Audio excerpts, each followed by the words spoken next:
With the writer strike still going on hard and heavy for over 2 months now, one of the major concerns the writers are having is that possibly their jobs could be replaced by artificial intelligence. And my response to that is, if you're super concerned that a computer is going to replace your job as a writer, regardless of how much input you put into that computer, then maybe you need to do some self-reflection and hone your skill, and maybe writing's not the best job for you. Now, this article from the BBC, Netflix kind of pissed a bunch of people off with this $900,000 AI job amid Hollywood strikes. Now, going into the article, it's more about the machine learning algorithm that Netflix has. Maybe to push people to the programs that they want to watch. So not necessarily writing, but it's still kind of funny, and it definitely triggered a whole bunch of people. But that being said, in this article from CBR, looks like it gets a little bit better. Disney hiring AI specialists with massive paydays amid Hollywood strikes. I wonder if it's the same as Netflix. Let's see what it has to say.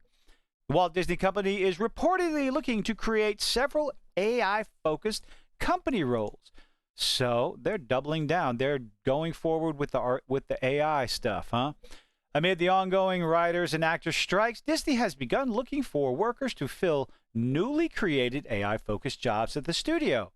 Now, with what Bob Iger was talking about and how the writer's strike and the actor's strike is unrealistic, kind of makes you wonder, what are these AI jobs? Hollywood Reporter revealed that the Mouse House currently has half-dozen AI-focused jobs looking to be filled. Some are part of Disneyland and Walt Disney World's Imagineering team, with one job listing for an R&D Imagineer focused on generative AI, looking for someone who has the ambition to push the limits of what AI tools can create and understand the difference between the voice of data and the voice of a designer, writer, or artist. Oh, it sounds like they're going full on, regardless of the writer's strike, because companies still want to make money. If you don't want to work for them, they'll find someone, or in this case, something that will. The job promises a base salary of up to $180,000 per year. Sign me the fuck up. With the possibility of bonuses. These job postings come shortly after Netflix was found to be looking for an AI product manager who would be paid up to $900,000. Now, it's strange that Disney wants to pay out less than Netflix, but Use of artificial intelligence has become a hot-button issue in Hollywood by a bunch of hack writers who have no talent. Why on earth would they be afraid that a computer is going to take their job? Makes you wonder. Especially regarding how it impacts the livelihoods of actors and writers. Are actors upset about cartoons, about animation taking their jobs? Because essentially, if you scan the likeness of someone's face and put it into a computer algorithm and use their face, you're essentially making a cartoon, some sort of animated show, whether it's a short, a 30-minute episodic TV show, or a big screen movie. What's the difference? I really wonder about that. I don't think there is much of a difference. Disney CEO speaks out against the strikers. I did a video on this. Bob Iger, who recently extended his contract because he makes all the money with the studio for another 2 years, has spoken out against the actors and writer strikes, calling them very disturbing and believing that it is the worst time in the world to add to that disruption. You are correct. With the lockdowns that we had and the fear that was going on, and people were not sure whether or not they wanted to leave their homes or attend large gatherings, close proximity to other people, people are slowly starting to get over that and getting back to their normal lives. And now, all of a sudden, SAG-AFTRA wants to go on strike because they feel like they're not getting paid enough. And my understanding that, I guess, $1,000 a day just isn't enough for people to live. Maybe you should, I don't know, curb your spending, or maybe not live in one of the most expensive places in the United States. He feels the industry is still dealing with the COVID-19 recovery, true, and thinks the unions are not being realistic about their pay demands. I think they're getting overpaid, if you ask me. SAG-AFTRA President Fran Drescher, who responded to Iger's strike comments, calling them terribly repugnant and out of touch. He's a businessman. Of course he's out of touch, but the thing is, a businessman still has to be a businessman. tone deaf? No. The writers are tone deaf, thinking that they deserve any more money than they're already getting for the garbage that they've been pushing out for the past few years.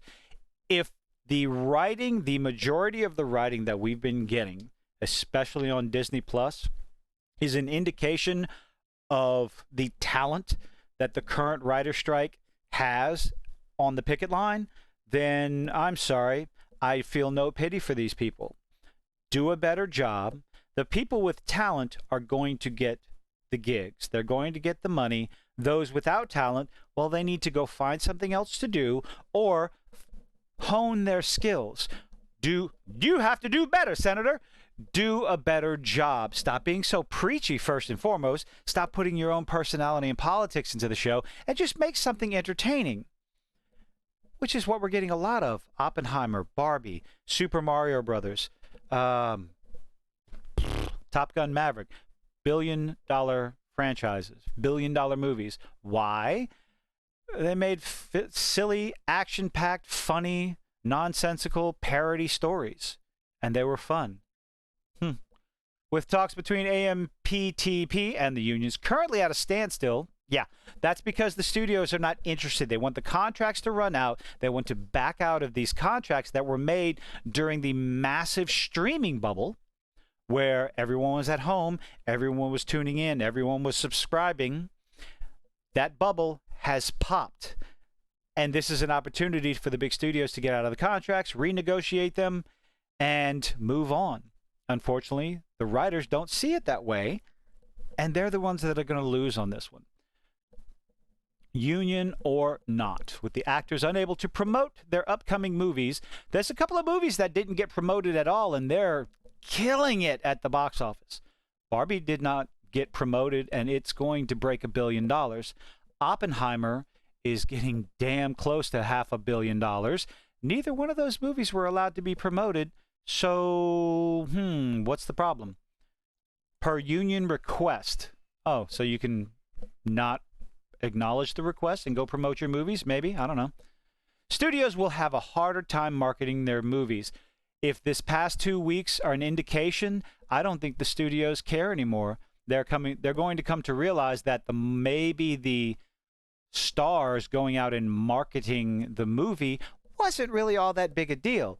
And maybe, just maybe, putting out a good movie, putting out some funny-ass trailers that show you a little bit of the movie, maybe that is just enough. And then you get people like me who review the movies and talk about them and get word of mouth kicking to get people to go to the movies. So, other films that have been rumored to be delayed. Oh, we got the delays here. Where are we at? Briefly considered delaying DC Universe movie Blue Beetle. Don't delay it. It's going to fail regardless. Before deciding against it, and Disney is currently toying with whether or not to release The Marvels in November. The delays of those two movies will not help. They will just hurt it more and more and more. Enough people know about Blue Beetle, and word of mouth will either make or break the movie, just like The Marvels. People know these movies are coming. Celebrity promotion, I would really like to know how much that helps get butts in the seats. I'd be willing to bet not much. Disney is currently toying with the idea, yes, or push it back to 2024. Please don't do that. Other films that have been rumored to be delayed include Aquaman and the Lost Kingdom, Dune Part 2. Please, God, don't delay that. Both of which are Warner Brothers films. Warner Brothers, if you're listening, someone tell Warner Brothers, do not delay Dune Part 2.